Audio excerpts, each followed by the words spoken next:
Hello, Silent Hill fans. I'm Devin Shatsky, producer of Silent Hill Downpour, and this is, Tom Hewlett. I'm the senior associate producer on Silent Hill Downpour. and we're going to be with you for the next 8 minutes and 30 seconds as we talk over this demo that you're trying very hard to listen to. This is footage from our demo that we're presenting at E3 this year. It's some select footage. You'll get a good idea of the feel of the game and the atmosphere. We'll try not to talk too much over it, but we'll chime in here and there as it goes along. For instance, this part right here. Yeah, this is one of our door mechanics. Instead of having a million different locked doors, which wasn't very realistic, we tried to do something more interesting. So in that instance, Murphy came up across a fence, and there was a lock on it, and he had to find a weapon, in this case a crowbar, and then he used that to break the lock so he could pass through the door.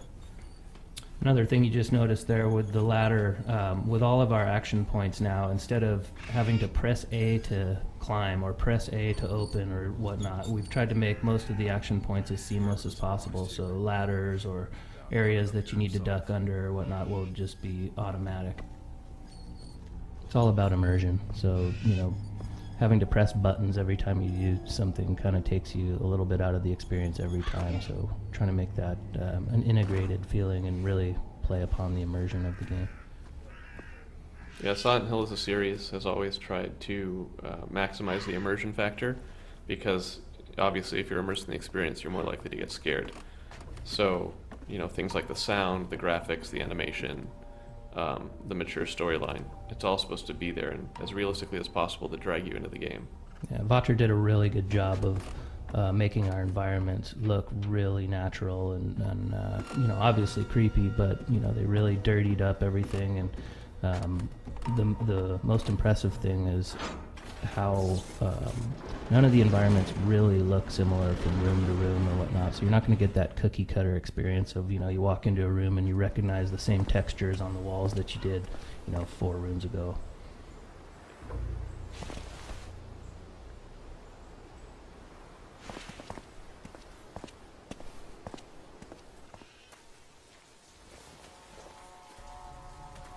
You can't undo it. Another thing we're doing for immersion is having self-talks, like we did in Shattered Memories, where instead of hitting a button and seeing some text about what the player thinks, Murphy will just sort of think to himself or say things about what he thinks. The examples you're seeing here are placeholder for the time being. So in that last scene, Murphy talked an awful lot. We're still balancing those so he doesn't sound like a crazy person or anything like that.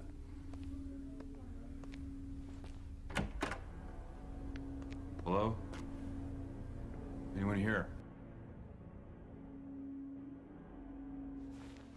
We've got some optional events throughout the game, so opening this cash register is not required. He's not solving an obscure puzzle or anything.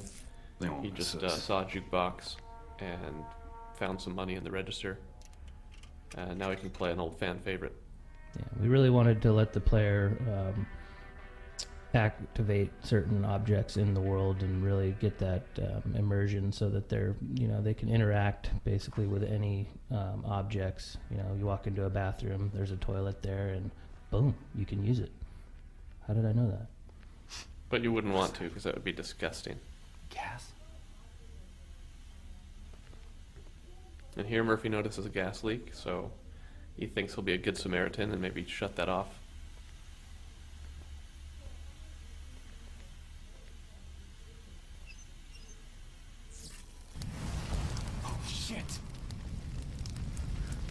But it's Silent Hill, so maybe that doesn't work out the way he was hoping.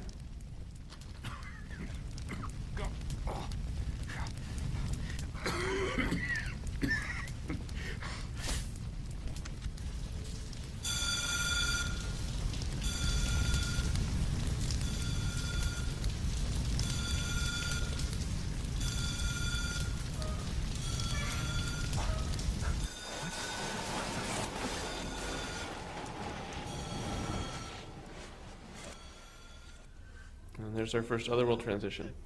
You'll notice it had a lot to do with the water coming from the ceiling, and it did not in any way resemble the movie or Homecoming. We just want to make sure people notice that. Sometimes they miss it. It also looked nothing like Alan Wake. One key thing we try to do with our otherworld sequences in Downpour is think what you're doing change from moment to moment, so you never get too comfortable. You never really feel like you know what's going to be around the corner. We've also have a slight homage back to the older games with a lot of fixed cameras interspersed throughout the environments, which you saw an example of back there. You'll notice this still looks vaguely like the diner, but it's not the path Murphy just took to get in here. It's a totally different space. So in some of our past demo write-ups, a lot of the journalists commented about the smoke monster that chases Murphy throughout some of these nightmare sequences. That's actually was placeholder back then when they had seen the builds, and this is what it was placeholder for. We've also replaced the plane crash with a bus crash. Yeah. And we've changed Murphy's placeholder name from Jack to Murphy. This chase mechanic is obviously pretty similar to what was in Shattered Memories. People seem to like that, but they wish there was also more combat to that game. So since Downpour does have combat, we've also added in the chase sequences. So you get a nice balance of both.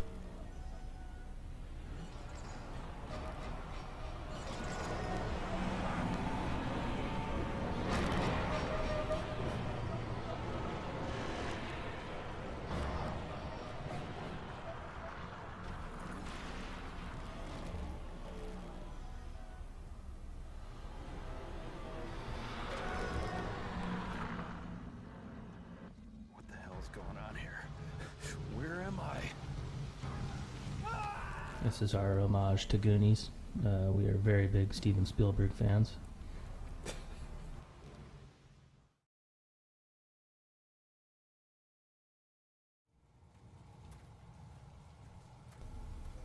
So what the?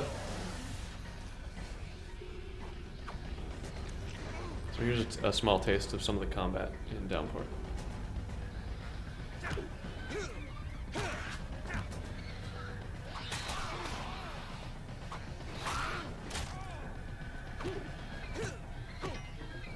You notice Murphy's fighting with a crowbar here, but you can use objects strewn throughout the environments anywhere. So bottles, shovels, chairs, any object that you can find laying around is considered a weapon in Downpour.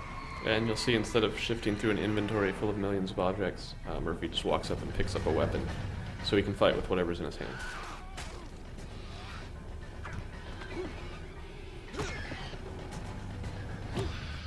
So we hope you enjoyed the demo. Stay tuned to the Silent Hill Facebook page for more updates, and we'll look forward to sending more information your way over the next few months.